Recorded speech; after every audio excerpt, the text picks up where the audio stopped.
in the official Faith on Trial WhatsApp group. The link is just below the streaming that is currently happening on our Facebook page. So just go on there and you can click and automatically join the group where you can have conversations directly with us or send your voice notes for song requests or voice notes for topic requests, or maybe you want to be a guest on Faith on Trial. Who knows? You've got an interesting story that will definitely be part of the show, and that can be interesting for us. So just get in touch with us there.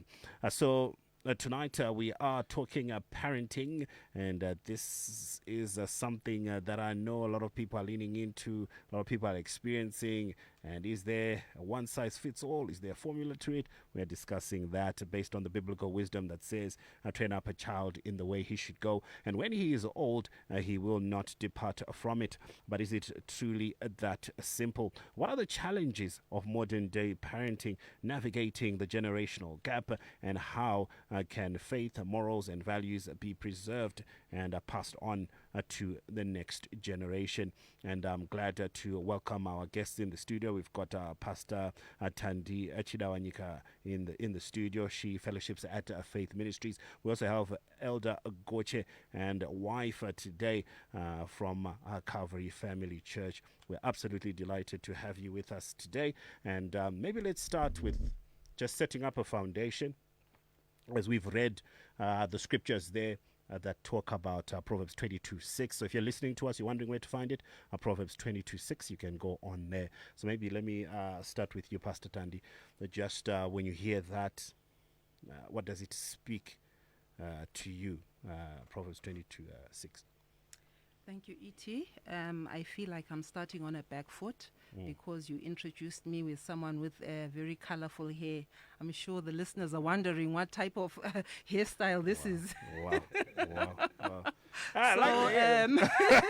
For the sake of my relatives who are listening out there, They can catch you on Facebook. It's a very tame blonde. Yeah. If you want to find out about the colorful hair, you now have an incentive to log in live on our Facebook page.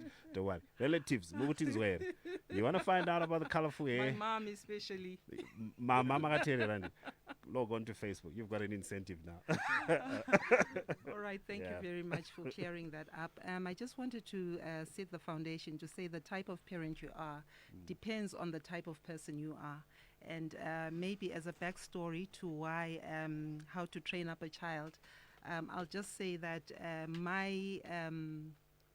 the reason that I had children in the first place perhaps was misplaced. I wanted to have children because I didn't want to feel lonely. At that time in my life, I felt I didn't have enough friends, and I thought if I have a big family, I'll never be lonely because my kids would be around me. And the second reason that I wanted to have children was based on the Bible, that be fruitful and multiply. But having said that, I then approached parenthood in a very haphazard way. I did want to bring up my children in the admonition of the Lord, to train them up in the way they should go. And that was really teaching them how to pray, teaching them about God's words, the value, going to church, that sort of thing that most of us parents know, trying to teach them how to study the Bible, those core Christian values. Yeah. That is what I understood about training a child in the way he should go. It really meant taking them to church, because fellowship is an important part of a Christian's life. And so those are the things that I did in the earlier years before I had started studying about how to become a better parent. Yeah. And your story is a bit interesting. You are the parent on the panel who's got a 10-year-old. Yes. And a 32-year-old. So you're like, I've been calling you a hero of some sort, because it's across the board. Yes. Yeah. Well, the last child was a blessing from the Lord. That's why his name is Isaac. The doctor had said that I couldn't have any more children, and lo and behold, 2 years later, there was Isaac. Wow. So that's how we have a 10-year-old and a 32 turning 33-year-old. Yeah, and let's go to Elder Goche. You've got categories that you want to share with us. Maybe as you chime in on this, you can also share that with us. Yeah, thank you very much, E.T. Yes, it's about hairstyles. I've got a potato cut, and I love it. The man with no hair. I always hide mine in Yes. the hat, you know. The reason why I love potato cut is that I don't worry about combing. Oh, okay. Or doing my hair. I always leave home in a rush, and people will then follow me with a comb or with a brush to say you haven't done your hair. So No more. so it's wash and wear. Wow. Right. Yes. So parenting for me it's quite something exciting. It's a full-time job, 24/7, and I take the issue of training up a child in the way that they should go very seriously, because I believe I'm carrying out a God-given mandate. It is a divine mandate. It is godly to train up children to pass on what God had mandated us as men to have children, then follow that one up. But I'll quickly go to look at various categories that we are going to be looking at maybe 0 to 5 years. For me, I understand it is that period for discipline years. Children learn language, they learn mannerisms. There is crucial years, formative years, where children really learn from observation. Because what children really do out there in the streets, they observe it somewhere. Particularly, they observe it from home. So they learn about boundaries, they learn about rules, regulations, consequences. These are the foundation years where strong foundations must be built in the children. Right, so that's 0 to 5 years. That's the discipline years, the foundation years. And then we talk about the 5 to 12 years. These really are learning years. Children seek to understand reasons behind rules, reasons behind the norms and the values that are being inculcated to them. These are the years where people then are encouraged to have open communication, honesty, or those values that would then form the basis of someone's mannerisms. And then we talk of 12 to 18 years. These are the adolescence years. These are the coaching years where really foundational training must be instilled in these children, preparing them for adulthood. We give them more challenging responsibilities in the home.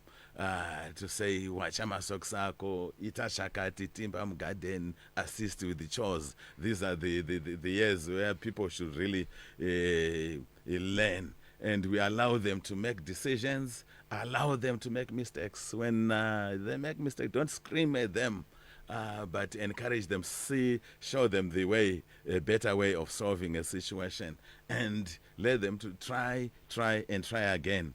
Allow them to test their skills. Now, when we are talking about the 18 years, young adults and above, these are the friendship years. Parents should then transition to supporting roles. They're fostering healthy adult-to-adult relationships. So this is the basis of my discussion. I will delve more into it, but we're looking at all these categories.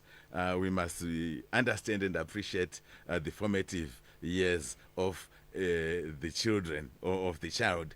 And really, we are looking at training, socializing the child so that they know what is good, what is bad. I know a parent really knows.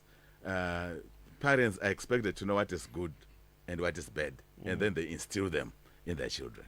So those are the categories that we will be going by tonight as we just take a look at parenting as a whole. And as you listen to us, you know where you fit in. So yeah, and you know where you're going. So we're just trying to hope that we can just touch a little bit on stuff here and there. But as usual, Faith on Trial on the Streets, we had Lynn with a microphone talking to some young people, talking to some parents as well, as this is a hot topic within the household. What's your views concerning today's parenting?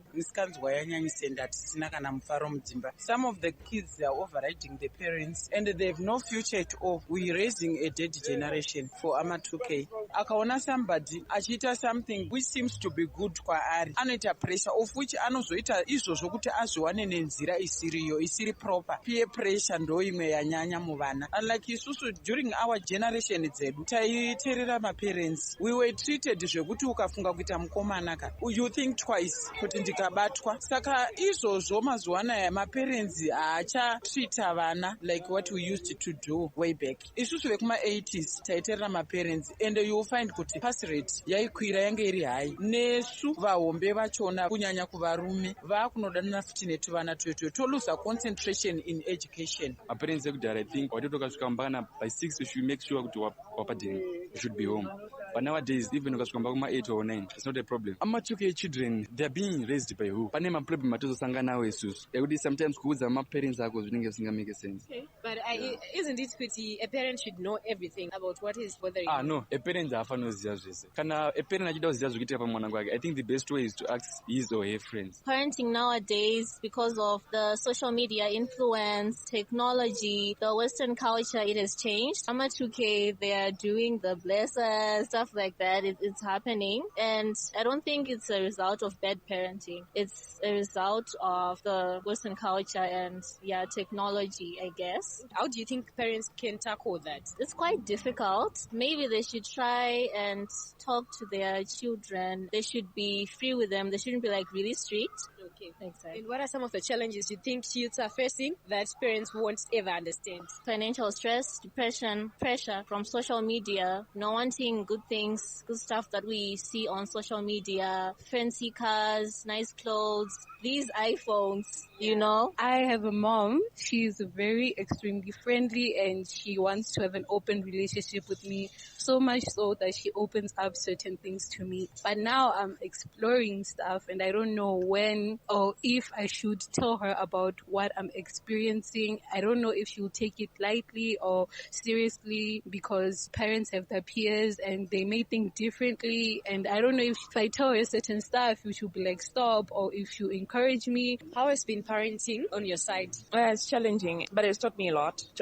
I've learned a lot. I've grown a lot and I'm still learning. Remember, you're raising somebody that you don't know completely. As much as I'm a parent, every stage of their life I'm learning who they are, what they like, what they don't, and it's new. With every phase, you think you've got it now and boom, they're grown. Now they're a teenager, they start loving something new. They just become another person and keeping up is challenging.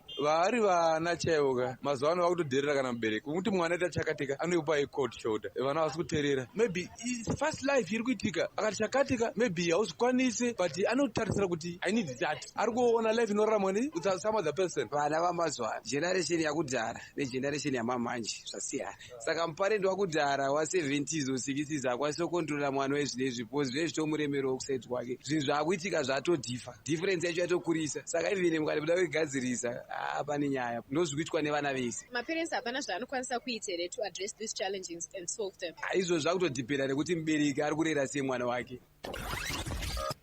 Yeah, so we only get what we can from the streets. I know a lot of people want to talk and a lot of views, but that's as far as we went in terms of just hearing some voices. And in the studio, we have guests with us. We've got parents in the studio, and we always like to react to what's being said on the streets. And maybe let me start with Elder Goche on this one. When you were listening to it, did anything stand out for you? Yeah, really, a lot of things stood out for me in terms of relationship between children and their parents. Yes, the relationship, there should be support systems in the home. There should be foundations that are laid in the home so that parents and children really are friends, develop a friendship between the parents and the children, develop value systems when you're in the home, so that children will really know that this is what our family stands for. We have heard children talking of fast life. Probably there's the generation gap that is actually being alluded to. Yeah, but let me just jump in. you mentioned friendships, and you also mentioned generational gap. How easy or difficult is it to have a friendship with your child when there's that generational gap that's there? Right. I think as you develop the communication systems, how you view your children, let your children see that there is someone to lean to, there's someone to rush to or to go to when they are in a problem. So that children should not be afraid to disclose issues to their parents, because there is that platform that has been created, that has been developed, that is supported, so that when the issues that are developing, there is somewhere to run to.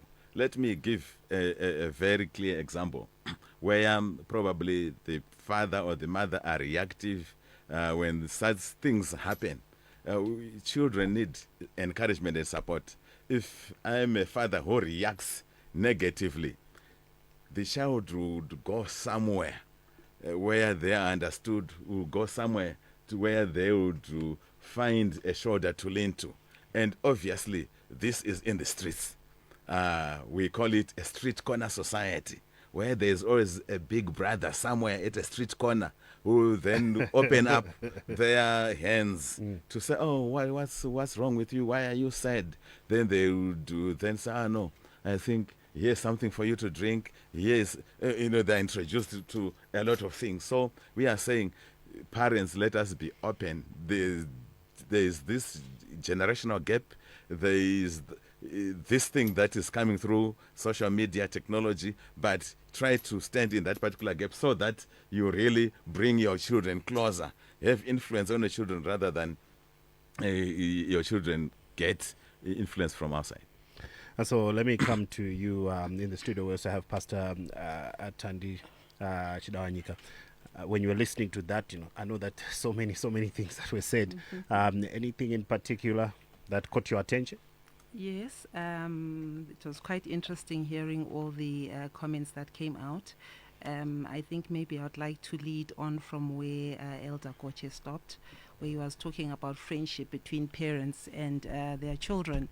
And I'll use myself as an example. I'm one of those people, I think, when they realize I've given my life to the Lord, people were aghast. They was like, "Oh, Thandi, is she really a Christian now?" And I think those who some are hearing for the first time that I'm a pastor, they are so shocked. I was a little bit radical in my earlier years. My mother is a pastor, and maybe to take from that experience, she really did try her best to befriend me. She really tried, and it was fruitless because I was antisocial when I was a teenager. I just wanted to go my way. I wanted to read my books. I wanted to be in my own little bubble. I didn't want to interact with relatives. During those years in the 80s, can scratch that out. I don't want people knowing my age. During that time in the 80s, it was taboo, for you not to socialize with relatives when they came to visit. So it was highly embarrassing for my mom. But she had done everything. She would try and talk to me, and I would just give her the cold shoulder. So maybe I just wanted to say that sometimes as parents, we can try our best to befriend our children. And if you've got a contrary child like I was, you just continue loving them. But sometimes it's just not possible. If they've got another support system, maybe somebody else in the family or somebody else at church who they can confide in, who you trust, that then becomes another avenue for them to be able to offload their worries. The other thing that I wanted to talk about is the peer pressure they were speaking about, to say that I've experienced it. We moved to Harare last year in 2024, and it's just been a big change from Bulawayo. And one of the things you see in the Borodale areas are the flashy cars, people spending huge amounts of money. And if you've got teenagers, they want the latest tacky, they want the latest trousers, they want the latest Crocs, they must have this cap, they want the latest iPhone. And, you have to sit down as a parent to say to them, we are not at that level. And, I think that's part of what he was talking about, keeping the open communication, because while the peer pressure is there, you have to live within the confines of your financial means. Sometimes it's teaching the child. Is it easy for the child to understand? Because maybe don't have the financial literacy, and that it might be a tough one. Okay, the way I have dealt with that is there's always someone richer than you. Usually, for most of us, there's usually someone richer than you. So what are you going to do if you can't afford that latest car? If you can't afford that latest shoe, what are you going to do? Are you going to steal to get it? And one of the things I try and instill in my children is the scripture, one I live by, that says godliness with contentment is great gain. Because it's very easy to be discontent with all that you have. And we don't drive a very fancy car by my children's standards. But I always say to them that there are other people who are walking. There are people who are on bikes, and the bikes are great for them. But we have a car here, so let's be grateful for what we have. If we didn't have a car and we had bikes, let's be grateful for the bikes. If we are walking, let's thank God that we have feet. So I try and instill that in them so that they don't have a spirit of envy and wanting to acquire material things above all else. Yeah, I know a couple where the children, when it's dad taking them to school, they want to be dropped by the corner so that they can just walk in. If it's mom, they want to be driven in, and they get out of the car, open the boot, take their bags, and because mom's got a fancier car. Steve, a panelist today. Steve is doing is multitasking today. Listening to some of those things that are being spoken about, in the streets. Steve, for you, anything? Yeah, I think that gap between the generations has never been as big as in this current era now. That gap between the children of today and their parents, because we're in this digital age and it's so different.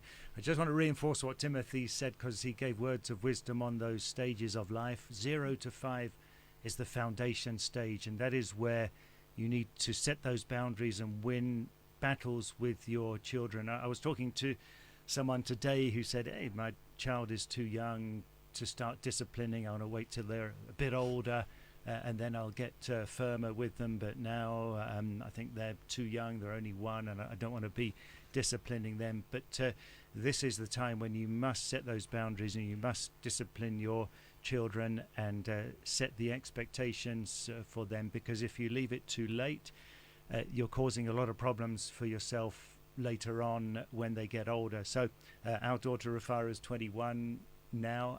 There's 6 other children, relatives of Mrs. V's that we've raised for a season in their lives. There's 2 of them that we are Musara Pavana to. They're grown adults now, living in the UK.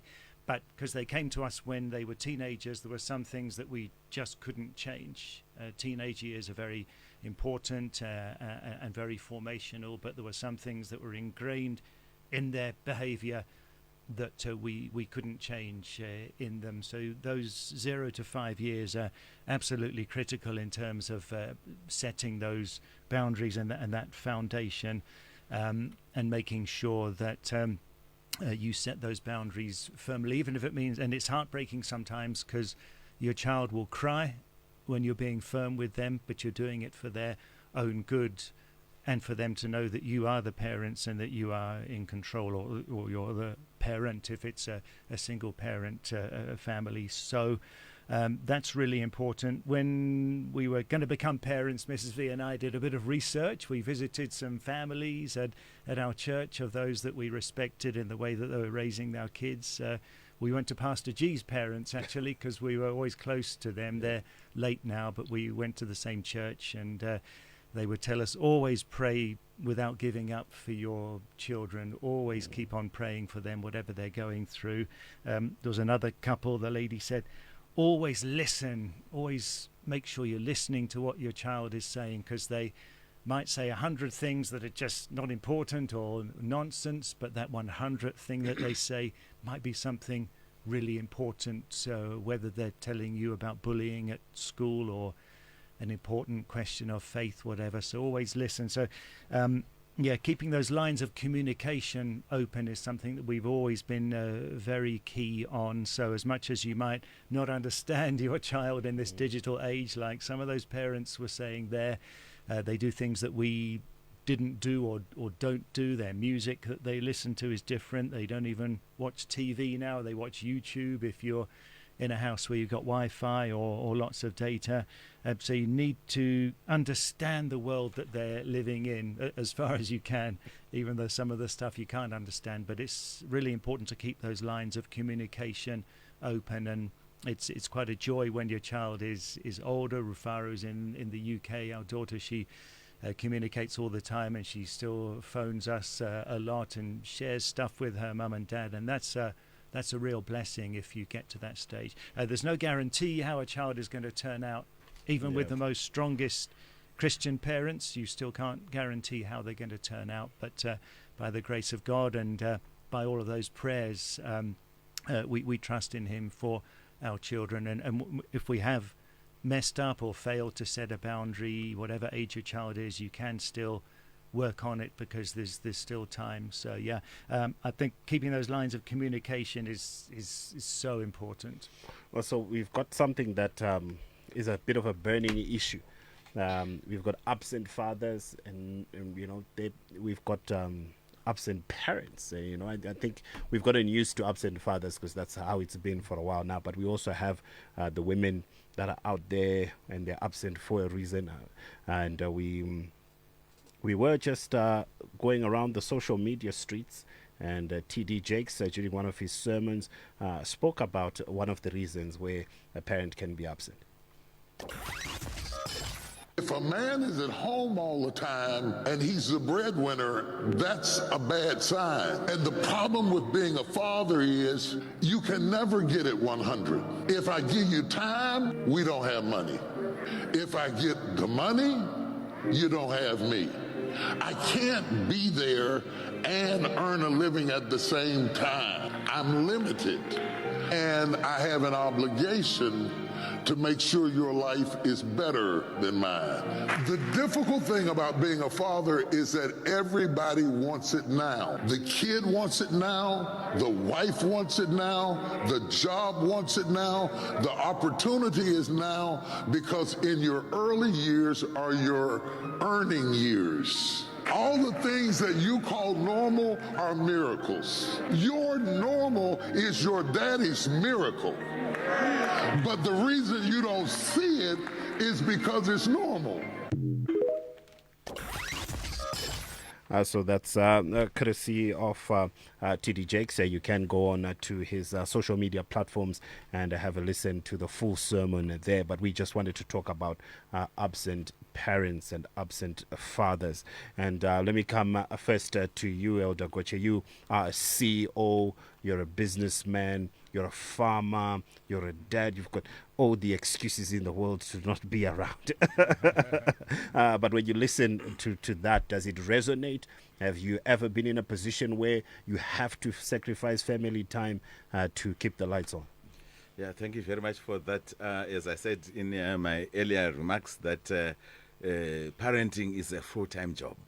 Yeah, there are circumstances that take us out or away from the family, but be that as it may, it must be a priority that you really set aside time for your family, so that you are there to mentor your children, to guide your children, to show them affection, to show them support and love. Definitely others are away due to circumstances beyond their control. They work away from home for a very long time, considerable time, but now that there is this interaction because of social media, there should not be any separation at all. Thank God for social media. I've got a daughter who is at a university outside the country. We communicate every day. So I might not be available physically, but emotionally, I'm available. I must communicate with the family each and every time so that they see that I'm there for them. Whatever it is, I am there for them. We must run away from the aspect that the father is away for a very long time. He doesn't communicate. He doesn't reach out. No, I think thanks to social media, that has brought in distance decay. There's no more distance. So maybe let me come to you, Pastor Thandi. You are someone who is also in the corporate world. You are someone who also travels and things like that. Do you relate? Does this resonate? What was being spoken about by T.D. Jakes when he says, sometimes it's one or the other? It's a very difficult balancing act. Talking about the absent fathers, absent mothers.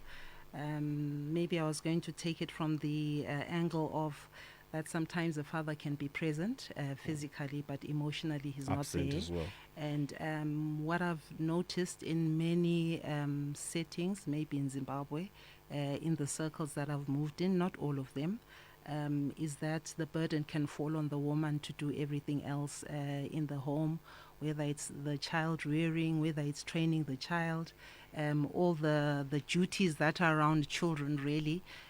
So you mean men are supposed to do something? The dishes. I was just saying that sometimes that can place a bit of a burden on women apart from that. But also, I think some of the strain in talking to some of the other ladies who are in the corporate world is that you have to shine brightly when you're at work. And when you come back home, you still have to be a mother and wife in the traditional sense. In most cases, I don't know, maybe some people have moved away from that. But I think for the larger part of us, maybe those in my generation, we are still expected to be the traditional wife. So that can place a strain, and sometimes it means that parenting becomes a little bit frayed. I like what he said, that you need to be intentional about making time with your children. For example, what I do, sometimes I have school run with my son only, my elder son, and I find that it gives us time to catch up, for me to find out where his head is at. I think you're going to talk about this a little bit later. I was shocked one time when he said to me he doesn't believe in spanking. I think he was in Form 1 at the time, and he said to me that's being violent, and he considers it violence. And that was really shocking for me, because that's not the way I had been brought up, and it's not the way I had been bringing them up. I had been spanking them all along, and now suddenly he says he thinks spanking is violence. So we had to then sit down and talk it out, and then find a happy medium. Steve, I know that with your type of job, over the years, obviously it requires a lot of traveling and things of that nature. I've traveled with you a few times, and I've seen you bring along your family. Turn the workplace into a little bit of a holiday with your family. I guess maybe you can elaborate on that. Just trying to weave your way around the responsibilities that you will have, because work is a necessity. Yeah, and I think we're a bit fortunate maybe being in the field of sports. So if it's my job to go and watch cricket or football, I've taken family along. I took Rufaro with us from when she was small, so it gave us that chance to combine work and family as well. Not everybody's lucky enough to be in that situation. Also, I was able to work at home a lot, especially when Rufaro was a small child. So first 4 years of her life, we were together pretty much all the time, and that was I was working for BBC as a freelance sports reporter then, so I was based at home. But not everybody's fortunate enough. But to make sure that you prioritize some quality time with your kids, it's absolutely critical, even how demanding your situation might be. That time that you spend together, it's so valuable, because you're investing in their lives. Yeah, I know old school moms used to know that you are wearing clothes that are not yours. Now, like, where did you get that? They all know that. Maybe also the idea of discipline and nurturing, and the way that the generation gap dictates that the discipline that you would get, maybe Elder Goche in your day, and the discipline that is there now. Pastor Thandi says, one of the children says, now this is now violence. All of a sudden, this is violence. You're but being violent. But back in the day, it would set you straight. I always say this. I think it would be verbal violence. Now, what happened to me when I threw litter from outside the car? I remember that, and there was verbal violence that came in my way. Ever since that day, I've never thrown away litter. It was just like that. So, yeah, it worked. It worked back then, but now I guess things are now changing. How do you see it, Elder Goche? Yeah, that's a good one. Steve says no matter if they cry, sometimes you have to see them crying and still just be firm. That's a good one. There is a verse in the Bible, I'll just say it in Shona, which says, upenzi hunonamira pamwoyo wemwana asi shamu yekurayira inoudzingira kure. So there's that mischief gets to a child's heart, but the rod of discipline will chase it away. So I think the rod should stay. Yeah, so the rod should stay. But there's a proviso to say ground rules must be set. I've said in my earlier remarks, 0 to 5 years, a child should be instilled what is right, what is good, values, norms, things to follow. And then 5 to 12 years, they are then told the reason why those certain things are bad. So if one is told the right things, the good things, the values of the family, for example, and they still think they know better. They know better. The rod of correction must come in. And they must know. So the rod of correction must not come before instilling the values. One would say, why am I being beaten? Yeah. Nobody told me. But these things must be said, must be repeated. If I have time, let me just read Deuteronomy chapter 6, verse 5 to 7. It's Joshua was being instructed of the Lord and say, and thou shalt love the Lord thy God with all your heart and with all your soul and with all your might. And these words which I command you today shall be in your heart, and you shall teach them diligently unto your children, and shall talk of them when you sit down on table in your house, and when you walk by thy way, and when you lie down, and when you rise up. So the ground rules must be very, very clear to say, if you do this, this is the consequence. If you do this, this is the consequence. But here there's talking of the word of the Lord, the values of the Lord. So if then one deviates, one aneskomuforo anodzokeswa futhi brain ne rod of correction. And let me come to you, Pastor Ted. You brought this one up.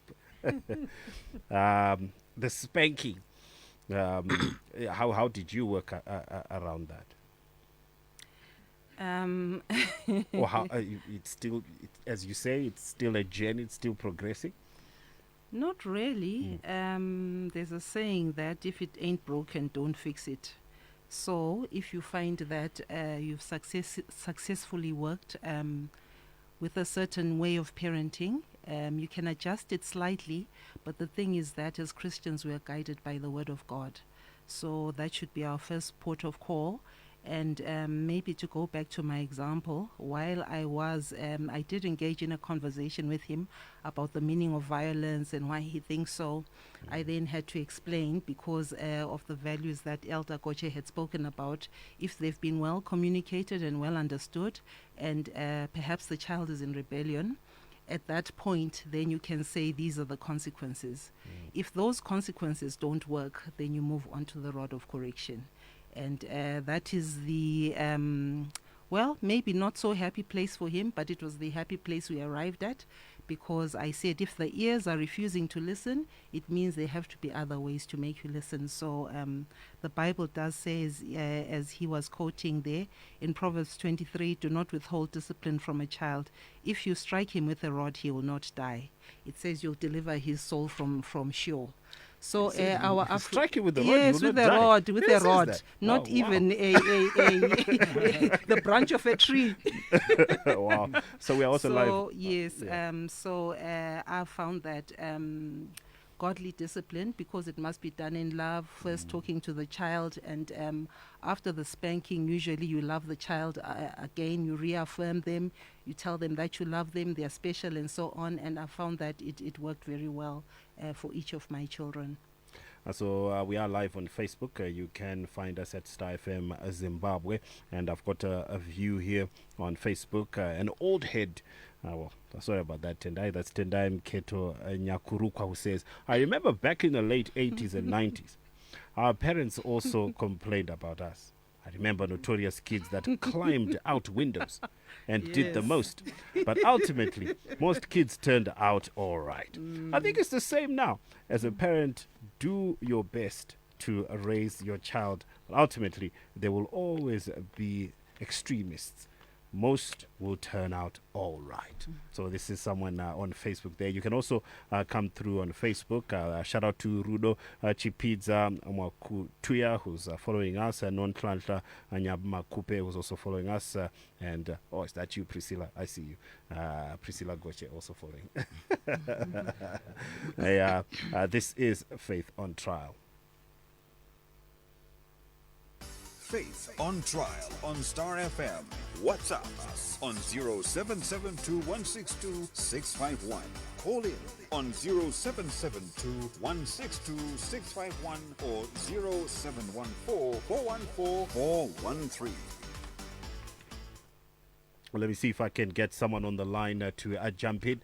We are talking parenting today, and the complexities and how it might not be one size fits all. Let me see if we can get someone on 0772162651, and you can also send in your WhatsApp. So we are also live on Facebook. Do join the official Friends of Faith on Trial WhatsApp group. We've posted the link right below the stream, the live stream there. 0714414413. That's also another number to dial there. You can come through and we can have a conversation. This is the roundtable discussion. Good evening. You're through to Star FM Faith on Trial. Who am I talking to? Yes, Malo. Hello? Uri gonna say atinayo nasi? Yeah, nawe yakanaka pa parenting. Zvese izvozvo zviripo. But pane imwe nhau yamusiri kutaura. Yekuti vana ava vazoita sevanobhihevha sevasina kukwana and stuff. Inhau economic situation. Mamboitarisa here engweyo. All right, Matty Taris, thanks for that. Matty Bata is this. Okay, thank you. Okay, so there's one that comes in. There are many factors. Let me come to you, Pastor Thandi, including the one that we've just heard. That's economic factors can push children to do certain things, and we know that even if you train them the way they should go, maybe it might not work out. Maybe you can just speak to that. Someone who's listening right now is trying to figure out, Takenda now Sunday schooling. We've done that, we've done this, but they're unrecognizable. Okay, I just wanted to say there is hope. The power of prayer really can access people in the darkest of pits. My mom is fond of saying that if God could save and turn around my life, it means he can save anybody. So you can put in, fill in the blanks there for yourself as to what I was doing and saying. So I just wanted to share with you the scripture in Luke 15, verse 11, that talks about the prodigal father. And that's a scripture that talks about God's unending love for us. And that is an example for us to follow as parents. Keep loving your child. Keep praying for them. I know that sometimes the child has been brought up in a godly way and goes their own way. But if you keep loving the child and keep praying for them, God will make sure that at the end there is victory. My life did go that way. There's a time that my mom did share with me that she had given up on me because she had tried everything. She had tried talking to me, tried spanking me, tried all sorts, grounding me. It didn't work. And she says she prayed And God told her that I belong to him, I don't belong to her, and that she should just love me and continue praying for me. And God did the work. So that is the advice I want to give to anybody who's struggling with children, that don't give up praying for them. God will bring the turnaround. Yeah, and I know, Mr. Goche, now people see you being an award-winning CEO, and we are listening to some young voices saying, hey, Marad Skubata night, and they're young, you know. Were you always an award-winning CEO? Was that your story? No, that's how he was born. That's how he was born. You were born great? No. Yeah. I was not born great. It was a journey. You know, let me just highlight to people to say, I was orphaned when I was 17. You know, my father passed on due to a road traffic accident. And someone then said to me, because I was the eldest with the 6 other siblings behind me, and my mother was a housewife, no meaningful job. And what then somebody said to me, Timothy, you have become a father before you got married, meaning you are going to be responsible for your mother and for your other siblings. I was in Form 4, so that encouragement, that motivation inspired me. And then I started to do all sorts of things. I could sell anything, you name it. Little it was, but I learned to live one day at a time, having faith in God, praying to God. You will be at a vegetable market, then Chitungwiza, going to, if you were going to school. So were you always in Chitungwiza? Yes, during that period. Yes, okay. Yeah, I was in Chitungwiza. Yeah. And then because of the hardworking nature of my mother, we proceeded to A level, and then we went to university. Thank God then we didn't pay fees at university. We were actually being paid for going to school at the university. So it then started, it changed my life. But it was the inspiration of my mother, who worked kumsika and sewing these little things, shorts, and going to the farms there to sell items. And I could then be left at home taking care of all the other siblings. So it is a journey. One has to look at the opportunities that are out there. I ran away from being independent, but being a provider at that particular age. So it's not about being surrounded with a lot of things, but how you see your life, where you want to go, or where you want to see God taking you to. Yeah, because you know when we you know there are economic challenges and what have you, but we have got situations in households where we've got 30-year-old infants who are just still around the house, or just refusing to grow up, or still pointing back at what happened 10 years ago, but they are now grown-ups and things like that. And parenting becomes tough because you're still parenting an old person. Right. So if I may come in there, I think it is the role now of parents to instill these values in your children, to start to empower your children, income generating. I tell my family each time and time again to say, you need to know the sources of our income. This is our income. This is what we can be able to do with our income, and how do we make money? Is it selling chickens? Is it all these things? So I think they have to be empowered. Let's take a phone call. Good evening. You're through to Faith on Trial. Who am I talking to? Good evening, sir. It's Adasa here. You can go ahead. Ndikufunga kuti nini nyaya yatiri kutaura panapa yakanaka zvakuti, but dambudziko hombe ratinaro nderekuti tasiya vana tobva tavapa kunguva kuti it's because ama 2K, it's because vana vezera rinori. Tisiri kutarisa kuti our roles of parenting are very crucial to these children. Isusu anabai nana baba vedu vakatirera vava vasingazvitsvaki zvese. Vaitora shamu, paidiwa shamu. Vaigarisa mwana pasi, paidiwa kuti mwana agare pasi. Right now, ukatarisa dressing yevana, ukatarisa matauriro evana, the way they conducted themselves. Vanoita zvonge vasingabvi kumba kune vabereki. Vana vetechnology, vanorayirwa nemafoni, vanorayirwa neinternet. So how do you expect them to change? These children are just coming up. They don't know so much. They want to experience everything, but they are lacking coaching from parents. Sometimes mwana anokura aina mai, baba avapo. Umwe anokura aina baba, mai avapo. And what do you think that child will become? Vamwe vabereki tiri ruvengo muvana nokuda kwezvatakaitirana nababa vasisipo kana namai vasisipo. Minamato chete inogona kutadza kutibatsira. Mwari anotarisira kuti tirayire vana, kwete kuvanamatira chete. Saka if we discard that responsibility yatinayo yekunyatsa kutarisa upenyu hwemwana, ari kutamba naye, ari kupfekei, machanges api ari kuitika kwaari, svondo rino zvizvaita. We don't do that anymore. Takazvisiya, takukoshesa kushanda nekupa vana vedu mari tichifunga kuti ndo rudo, but at the end of the day tikurasikirwa navo. That's my contribution. No, thank you for that.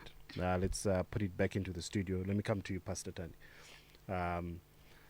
Family dynamics, like what he's alluding to, where some of the way the older generation was raised may not be as applicable now. You know, where a child was raised by the community. You know, Amayopa next door. You will have to hide from that Amayopa next door. But now it doesn't really seem like the case. So maybe you can speak to just some of the family dynamics and how it can then affect how you then parent your child. It's true that the family structure has changed quite radically, even from the time that I grew up. I remember growing up with aunts, uncles, grandpa, grandmother, some people who came from Goche and just came and stayed. They would stay for months. So in that environment, it meant that there was always someone there to check up on the children. It may not have been the parent, but as I think it's an African proverb that says it takes a village to raise a child. It was literally your aunts and your uncles and the surrounding community that would help in ensuring that the child displayed good behavior. But things have changed now, maybe due to the economy and so on. And you find that generally it's the nuclear family. And if both the mother and father are absent and perhaps they've got a helper at home, it could be that the helper is the one influencing the children or the tablets and social media. So I really did like what this listener shared, to say that we have a duty as parents to ensure that we're spending time with our children, checking what they're watching, talking with them from time to time just to see where their head is at. I shared earlier to say that I don't believe that much in piercings for Christian young women or young men for that matter. But you find that sometimes your daughter or son has now a piercing, whether it's in the gum, it's in the tongue. There's nothing much you can do there short of tearing it out of the tongue, which would be violence. So you discuss with the child to say, in this case, maybe they're not even a child, they're an adolescent or early 20s, to say, what has led you to this? Remember, this is what we taught you. And maybe just to say, make time for your kids, continue to pray for them. I'll come back to that point again, to say continue to pray for them, because it's not one size fits all, and different recipes can be applied to the different children. But it's really imperative for us to spend time with the children, especially now that the family is much smaller. Yeah, so maybe let me come to you, Steve, real quick here before we take a phone call. So I remember a conversation that we had. I don't know if you remember this. We've had many conversations. So you've got an empty nest now, and Rufaro was going for college.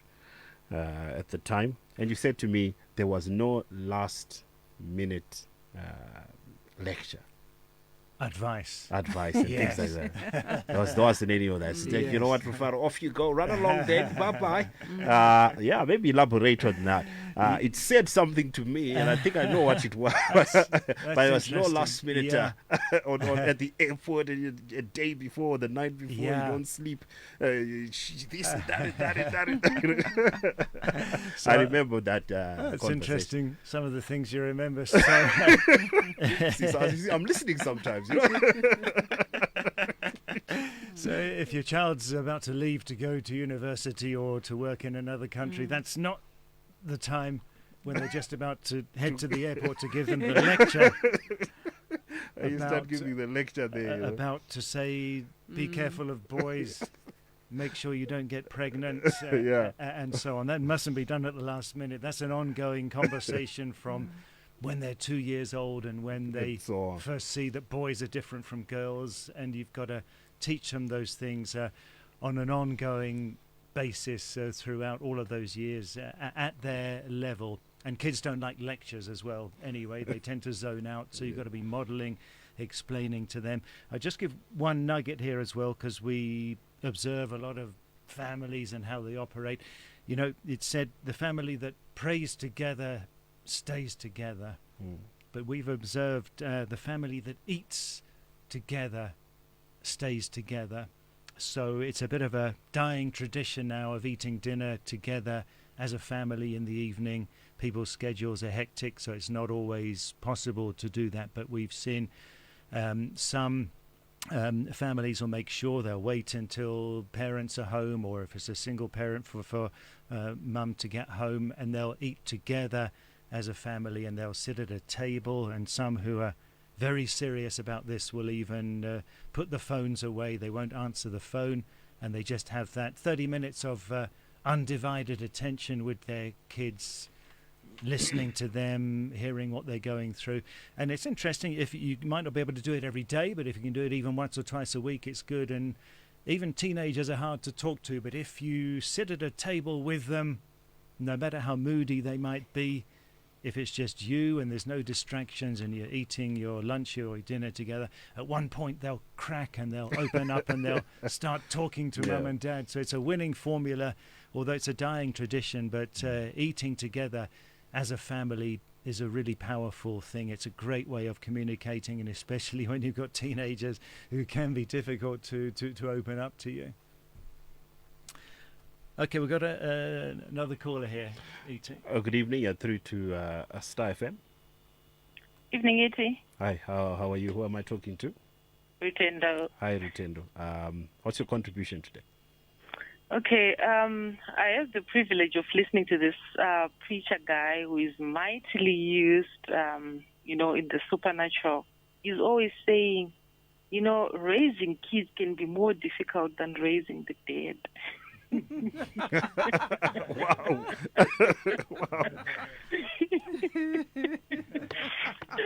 Wow. They must come back to life. It must be very, very complex then. What hope do we have? But in essence, Pashona Totichi Mugoni we parento usinai. Yes. You understand? Yeah. In professionally, I'm a high school teacher. I work with kids all the time. I've got so much passion working with kids. There is no formula. There is nothing that you can say. And when you work with these kids, you can tell they are coming from different backgrounds. And when it comes to social media and, the technology, you can never be sure of the screen safety of your child.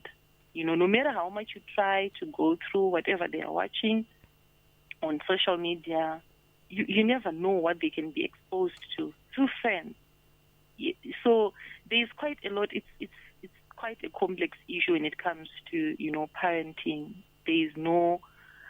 It's not in black and white. It's not cast in stone that you can do it like this or you can do it like that. But what you just do, being Christian, you just pray and then you just use the word of God to try and raise your children. If you spare the rod, then you definitely spoil the child. Spanking really works.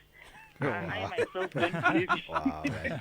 I don't think you should say that as a high school teacher, Richard. Anyway. I don't believe in spanking like children, like almost always. No. It's always good to sit with children first, understand where they're coming from, understand where the problem is. That is very essential. I myself don't believe in spanking children once in a while. I remember isusu tichikura waingoti pakasvika muenzi ukaita zvakaipa ziso ramai raikuudza. Yes, it was. I've got a question. It would speak loudly. Yes. I've got a question for you. Yes. Do you feel like the parents are leaving you? I'm saying you in terms of the school, the teachers, to do a lot of the parenting. Yeah. I feel very burdened, E.T. Trust me, because we spend most of the time with these kids at school. Yeah. And parents just see them just a couple of hours after work, and then they go to sleep. The following morning, they are on their school run, leaving us with the kids to raise them. You understand? Yes. So it takes a lot of, passion and heart to discipline these kids at school, knowing that you're also co-parenting with their biological parents at home. Wow. Yes. Yeah, I just wanted to throw that one in. Thanks, Rutendo, for that. All right. Cheers. Bye. All right. Bye-bye. Yeah, so let's do the big takeaway. I think we are fast running out of time. Maybe take one more call. Anything on the phone lines? Maybe let's have one more call. We're also live on Facebook, so you are also welcome to come through on Facebook. And we also posted our group for the Friends of Faith on our WhatsApp group. You can go on there and join the group. Good evening. You're through to Star FM. Who am I talking to? Hello. Hello. Magadi Baba. Muriona saying here tonight. Yeah, I understand it, but in nemonero wangu kuti ndinoona kuti generation yatave nayo now, my parents are now saying kuti ama 2000, but ama 2000 actually we are reflecting back to us because we are making them kuti. So if we are saying ama 2000, we are simply referring to we are failures as parents. Because zvese zvataiti nema parents ekudhara atiri maybe admire. If I ask you, ndiani akamisa kuti isusu tiite izvozvo to our children? Probably because we think gone by those days, they were poor ways kuti tivaite nenzira idzodzo. But if we admire, zvinotitadzisa kuti tivaitisa kuti vave vana vamanje.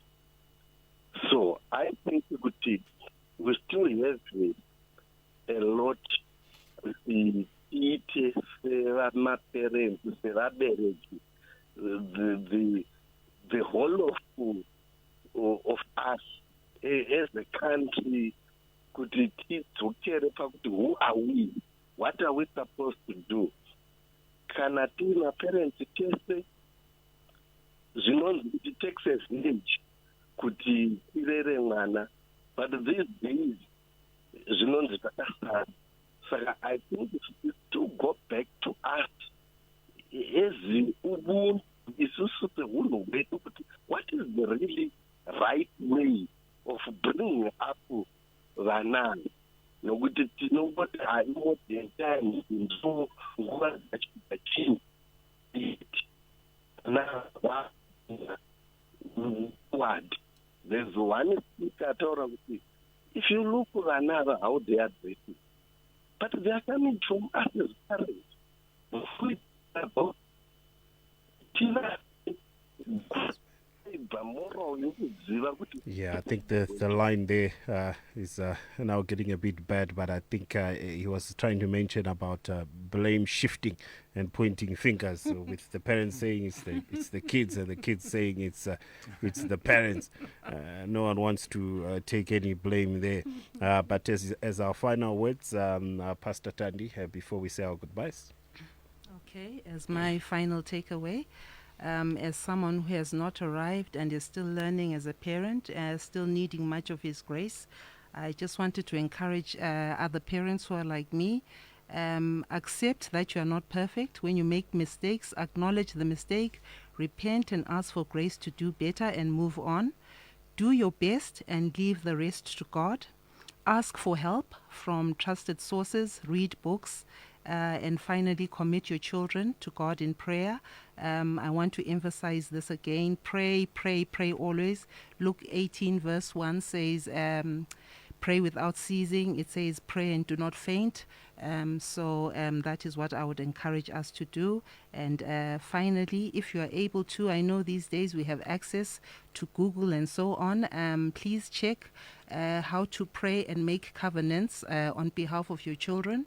It's something that has helped me in my life, and I believe it will help some of you out there. Thank you very much. So many thanks to our guests for today as we were diving into parenting, and I'm sure that we are going to get a lot of people saying maybe let's dive in again and take this angle and take that angle because it's quite a broad subject. Many thanks to you, Pastor Thandi. Thank you so much, and many thanks to Mr. Goche as well for coming through, father of the prophetic horn, Priscilla, who was with us last week. So the quiz question of the day, the answer is, so maybe let me just remind you of what the quiz question was. We are talking about Adam and Eve as parents. No one really talks about Adam and Eve as parents. We're doing it tonight. So who is said to have continued the godly lineage amongst the children that Adam and Eve had? So this is the story. Adam and Eve as parents, they had a firstborn son, Cain, a farmer who is known for murdering his brother Abel. Abel, the second son, a shepherd whose sacrifice to God was accepted, leading to Cain's jealousy and murder. But Seth, after Abel's death, Adam and Eve had another son named Seth, through whom the godly lineage heritage continued. So the answer that we wanted tonight was Seth. So that's Faith on Trial for tonight. Many thanks to our guest, Steve Vickers, as well. Many thanks to Steve being the surprise guest of the day today. Made it to the panel. Wow. Excellent stuff. So we close off with our song request of the day. Hi, friends, Faith on Trials.